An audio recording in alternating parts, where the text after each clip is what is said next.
Good morning students. आज हम आपकी बाल महाभारत कथा का चैप्टर नंबर 10 लाख का घर पढ़ेंगे।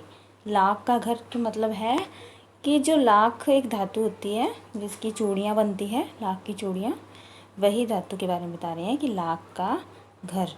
तो यहाँ पे लाख की बात हो रही है कि अब इसके बारे में जानने के लिए हमें ये चैप्टर पढ़ना पड़ेगा।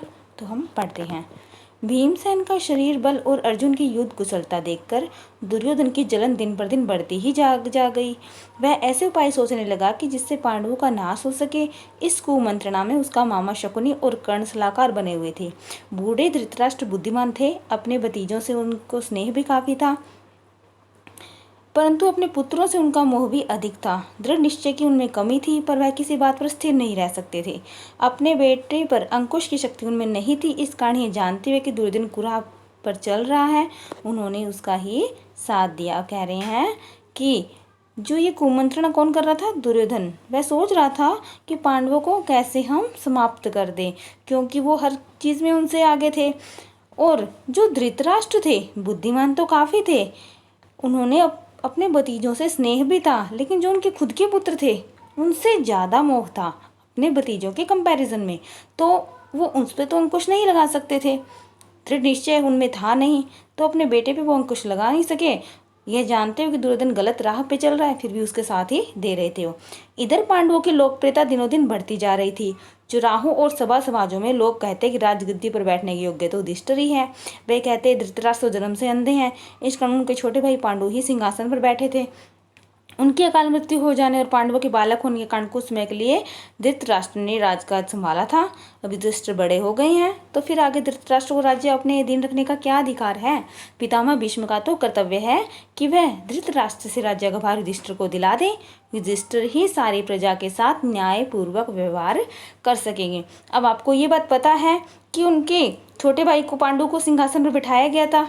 धृतराष्ट्र क्योंकि जन्म से अंधे थे, अब उनकी अकाल अचानक से उनकी मृत्यु हो गई और पांडव बालक थे, तो वो संभाल नहीं सकते थे राजकाज। इसलिए धृतराष्ट्र को कुछ दिनों के लिए, वो अंधे थे, राज्यभार तो संभाल नहीं सकते, लेकिन कुछ दिनों के लिए राज्यभार संभालने के लिए उनको दे दिया था, जब तक युधिष्ठिर बड़ा नहीं हो जाता। लेकिन जब युधिष्ठिर बड़े हो गए हैं, तो अब जो है धृतराष्ट्र अब राज्यभार क्यों संभाल रहे? युधिष्ठिर को ही संभाल लेना चाहिए अपना राज्यभार। सभी लोग और समाज के लोग यह कहने लग गए थे। उनका तो सिर्फ यही कर्तव्य है कि वह धृतराष्ट्र से, पितामह भीष्म का यही कर्तव्य है कि वह धृतराष्ट्र राज्य का भार युधिष्ठिर को दिला दे, क्योंकि युधिष्ठिर ही सारी प्रजा के साथ न्यायपूर्वक व्यवहार कर सकेंगे। जो जो पांडवों का ये लोकप्रियता दिखाई देती, इस चार से वह और अधिक कुढ़ने लगता था।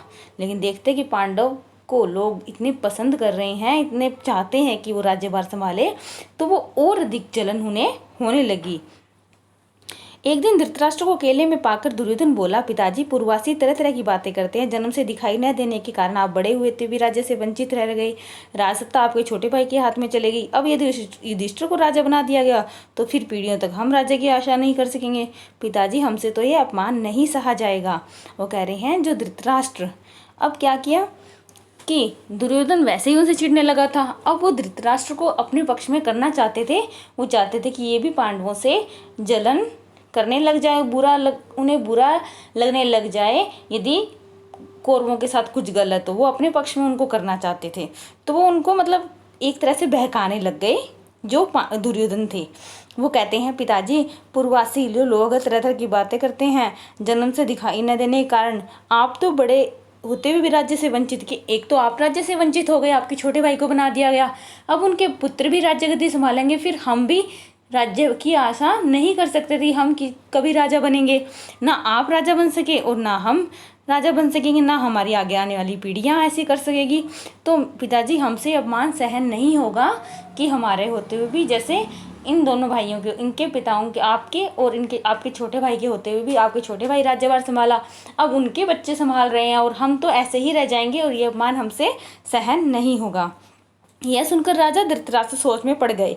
बोले, बेटा, तुम्हारा कहना ठीक है, लेकिन युधिष्ठिर के विरुद्ध कुछ करना भी तो कठिन है। युधिष्ठिर धर्मानुसार चलता है, सबसे समान स्नेह करता है, अपने पिता के समान ही गुणवान है। इस कारण प्रजाजन भी उसे बहुत चाहते हैं।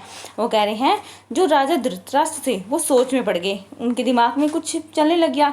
लेकिन वो बोले, कि तुम्हारा कहना ठीक है, वो मतलब उससे एग्री कर गए बिल्कुल।